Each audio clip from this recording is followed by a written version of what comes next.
بسم اللہ الرحمن الرحیم۔ السلام علیکم ورحمۃ اللہ وبرکاتہ۔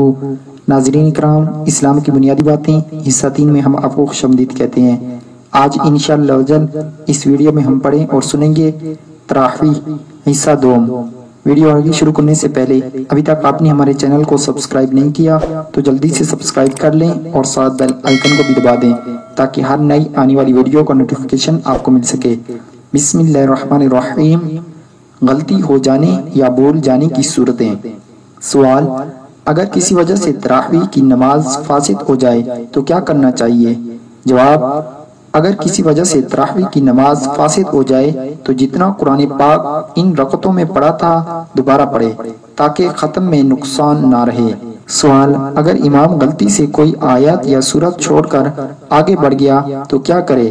جواب: اگر امام غلطی سے کوئی آیت یا سورت چھوڑ کر آگے بڑھ گیا تو مستحب یہ ہے کہ یاد آنے سے پہلے اسے پڑھ کر پھر آگے بڑھے۔ سوال: تراویح میں 2 رکعت کے بعد بیٹھنا بھول گیا تو کیا کرے؟ جواب: 2 رکعت پر بیٹھنا بھول گیا تو اسے درج ذیل باتوں کا خیال رکھنا چاہیے۔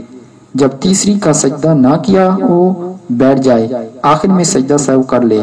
اگر تیسری کا سجدہ کر لیا تو 4 پوری کر لے، مگر یہ 2 شمار ہوں گی۔ ہاں، اگر پہلی 2 کے بعد قاعدہ کیا تھا تو 4 ہوئی۔ 3 رکعتیں پڑھ کر سلام پھیرا، اگر دوسری پر بیٹھا نہیں تھا تو نہ ہوئی، ان کے بدلے کی 2 رکعتیں دوبارہ پڑھے۔ سوال: تراویح میں اگر کوئی رکعات کے تعداد بھول جائے تو کیا کرے؟ جواب: تراویح میں اگر رکعات کی تعداد بھول جائے تو درج ذیل صورتوں پر عمل کرے۔ سلام پھیرنے کے بعد کوئی کہتا ہے 2 ہوئیں، کوئی کہتا ہے 3، تو امام کو جو یاد ہو اس کا اعتبار ہے۔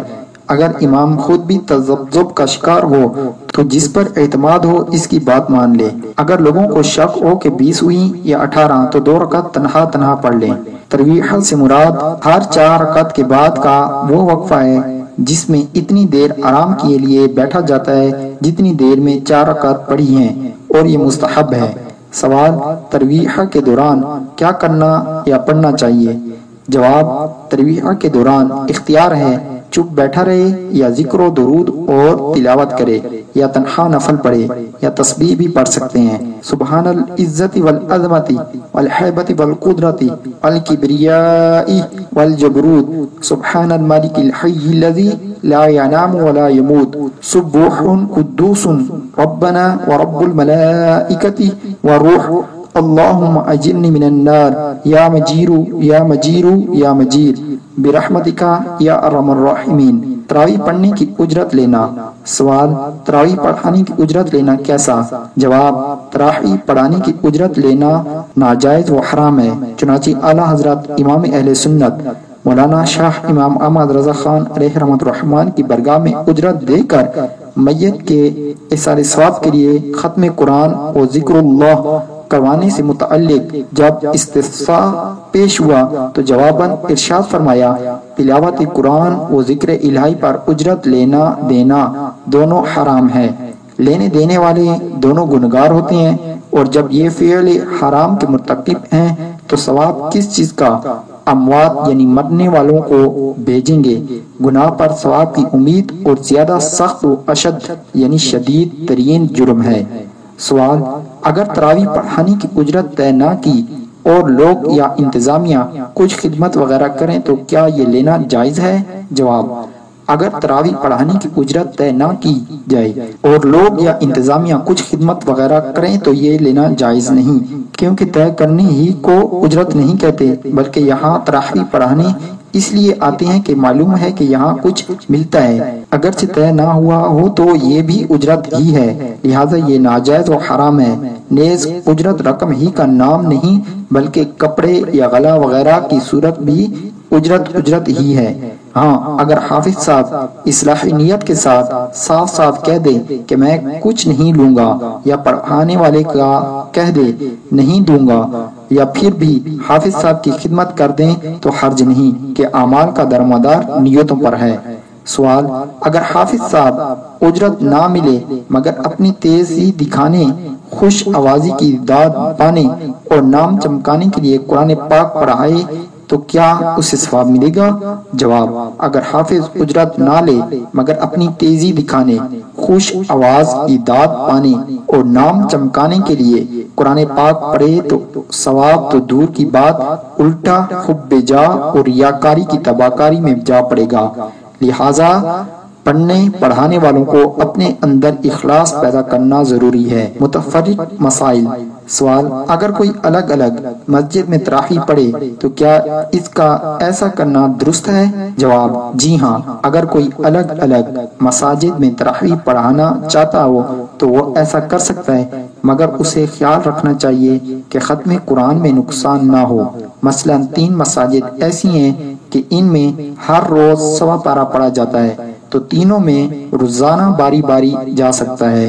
سوال: بعض لوگ امام کے رکوع میں پہنچنے کے انتظار میں بیٹھے رہتے ہیں، ان کے متعلق کیا حکم ہے؟ جواب: جو لوگ امام کے رکوع میں پہنچنے کے انتظار میں بیٹھے رہتے ہیں انہیں یاد رکھنا چاہیے کہ یہ منافقین سے مشابہت ہے، چنانچہ سورۃ النساء کی آیت نمبر 142 میں ہے: ان المنافقین یخادعون اللہ وهو خادعهم واذا قاموا الى الصلاة قاموا كسالى يراءون الناس ولا يذكرون اللہ الا قلیلا۔ ترجمہ کنز ایمان: بے شک منافق لوگ اپنے گمان میں اللہ کو فریب دیا چاہتے ہیں اور وہی انہیں غافل کر کے مارے گا، اور جب نماز کو کھڑے ہوں تو ہارے جی سے لوگوں کا دکھاوا کرتے ہیں اور اللہ کو یاد نہیں کرتے مگر تھوڑا۔ لہٰذا کوئی عذر نہ ہو تو فرض کی جماعت میں بھی اگر امام رکوع سے اٹھ گیا تو سجدے وغیرہ میں فوراً شریک ہو جائے، نیز امام قاعدہ اولیٰ میں ہو تب بھی اس کے کھڑے ہونے کا انتظار نہ کریں بلکہ شامل ہو جائیں۔ اگر قاعدے میں شامل ہو گئے اور امام کھڑا ہو گیا تو اتحیات شروع کر دینے کی صورت میں پوری کیے بغیر کھڑے نہ ہوں۔ سوال: کیا عشاء کے فرض ایک امام کے پیچھے اور تراویح دوسرے امام کے پیچھے پڑھ سکتے ہیں؟ جواب: جی ہاں، نہ صرف یہ کر سکتے ہیں بلکہ ایک امام کے پیچھے فرض، دوسرے کے پیچھے تراویح اور تیسرے کے پیچھے وتر پڑھنے میں بھی کوئی حرج نہیں۔ امیر المومنین حضرت سیدنا عمر فاروق اعظم رضی اللہ تعالی عنہ فرض و وتر کی جماعت کرواتے تھے اور حضرت سیدنا ابی بن کعب رضی اللہ تعالی عنہ تراویح پڑھاتے تھے۔